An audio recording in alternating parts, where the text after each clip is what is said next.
अल्हम्दुलिल्लाहि रब्बिल आलमीन वस्सलातु वस्सलामु अला सय्यिदिल अंबिया वल मुरसलीन अम्मा बाद फ़अऊज़ु बिल्लाहि मिनश शैतानिर रजीम बिस्मिल्लाहिर रहमानिर रहीम अस्सलातु वस्सलामु अलैका या रसूलल्लाह व अला आलिका व अस्हाबिका या हबीबल्लाह अस्सलातु वस्सलामु अलैका या नबियल्लाह व अला आलिका व अस्हाबिका या नूरल्लाह।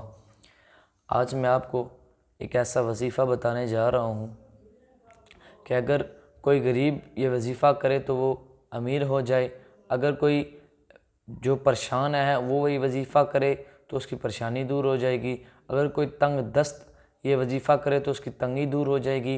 वो वजीफ़ा क्या है? वो वजीफ़ा है दुरूद पाक। दुरूद पाक की बेशुमार फजीलतें हैं, जिनमें से एक मैं आपको सुनाना चाहता हूँ कि एक शख्स को उसके इमाम मस्जिद ने दुरूद पाक वजीफ़े में पढ़ने के लिए दिया, तो वो वजीफ़ा लेकर अपने घर चला गया और दिन रात ऐसा ही वजीफ़ा करता रहा, दुरूद पाक पढ़ता रहा। उसकी जो बेगम थी वो फासिक थी, फाजिर थी। वो उसे देखती कि यार ये तो नेक काम कर रहा है, तो उसे बहुत गुस्सा आता और वो उसे कहती कि तुम मर्द बनो, मुझे कुछ कमा के ला के दो, घर में खाने के लिए कुछ नहीं है। लेकिन वो अपना वजीफ़ा करता रहा। उसने बीवी की बातों पर कुछ नज़र ना डाली, उसको देखा ना वो ये क्या कह रही है। इत्तेफाक से ना उसने किसी महाजन से 100 रुपये कर्ज़ लिए थे। वो महाजन ने उससे कहा कि भाई जो तूने मुझसे कर्ज़ लिया था ना, मुझे वापस कर। अब उसके पास ना खाने के लिए कुछ है, ना उसके पास कुछ पैसा रखा हुआ है कि उसे दे सके। अब उस बंदे ने उस महाजन से कहा कि मेरे पास तो अभी पैसे नहीं हैं। तो उसने अदालत में जाकर ये दावा कर दिया कि जज साहब ये मेरे पैसे नहीं दे रहा।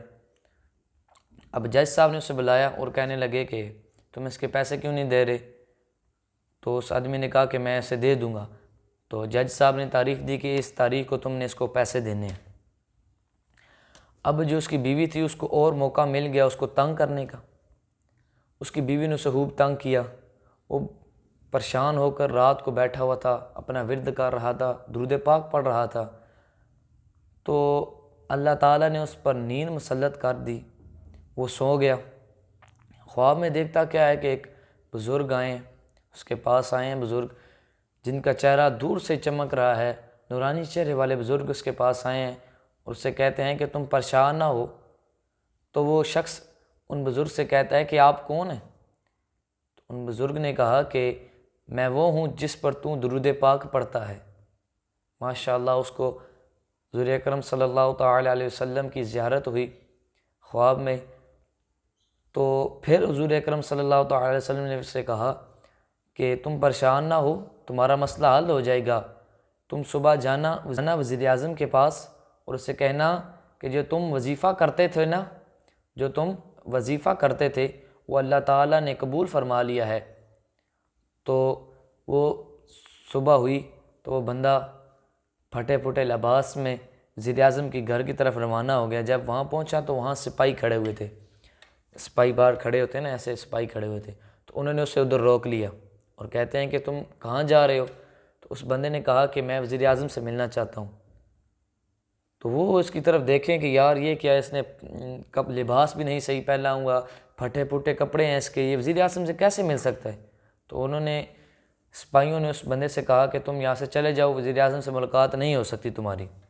वो बड़ा परेशान हुआ।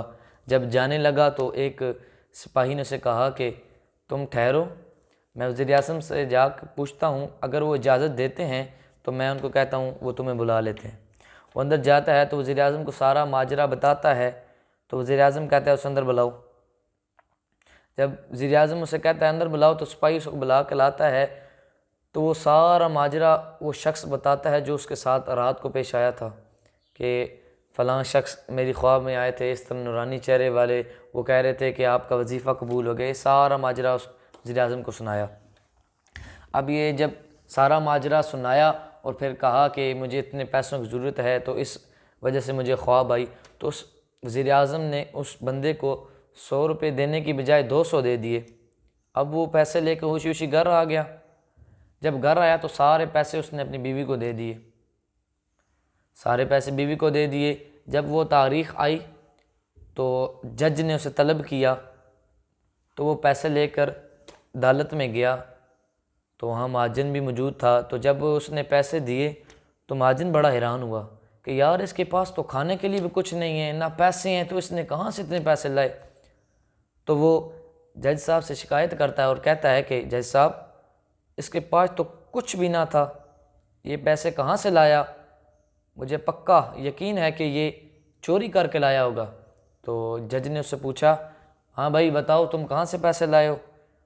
जज ने उससे सख्ती से पूछा।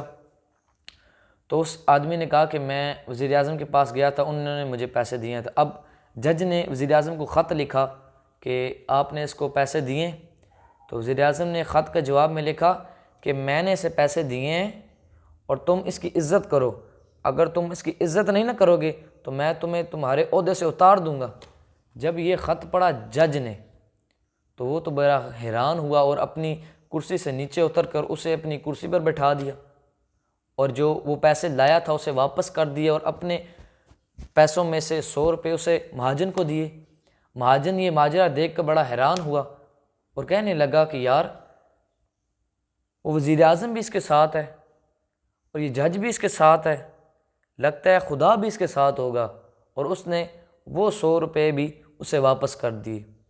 अब उसको वज़ीर आज़म से भी पैसे मिल गए, जज से भी पैसे मिल गए और 100 रुपये देने के बजाय उसने वापस उसको 100 रुपये कर दिए। ये दुरूद पाक की एक बरकत है। आज हम कहते हैं कि अगर हम दुरूद पाक पढ़ेंगे तो हमारे बाल बच्चे, जो औलाद हैं, बीवी बच्चे, वो भूखे मर जाएंगे। नबी अकरम सल्लल्लाहु तआला अलैहि वसल्लम पर दुरूद पाक पढ़ोगे, क्या वह तुम्हें रिज़्क़ नहीं देंगे? मेहरबानी फरमाकर अपने आप पर गौर कीजिए कि हम किस तरफ जा रहे हैं और अपनी आदत बना लें कि रोज़ाना 5-10 मिनट यार दुरूद पाक पढ़ लिया करें। और जिसके सदक़े से आज हम ज़िंदा हैं, कुछ खा पी रहे हैं, इस दुनिया में हैं, जिसकी वजह से ये कुल कायनात बनी है, क्या उसके ऊपर हम 5 या 10 मिनट दुरूद पाक नहीं पढ़ सकते? Thank you for watching my video.